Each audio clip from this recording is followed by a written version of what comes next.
దేవునిని ప్రేమించే వాళ్ళమైతే దేవుని కొరకు ఏదో ఒకటి చేయాలని తప్పిస్తాం, ఏడుస్తాం, కన్నీళ్లు గారుస్తాం.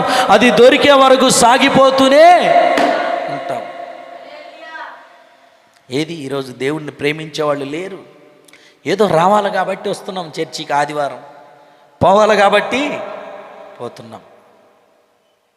దేవుణ్ణి ప్రేమించే వ్యక్తి గుండెల్లో ఒక మంట రగులుతూ ఉంటుంది. నేను దేవుని కొరకు ఏదో ఒకటి చేయాలి, ఏదో ఒకటి చేయాలి, ఏదో ఒకటి చేయాలి. నువ్వు ఉద్యోగాన్ని ప్రేమిస్తున్నావు కనుకనే ఏ రోజు డుమ్మా కొట్టడానికి కూడా సహించవు.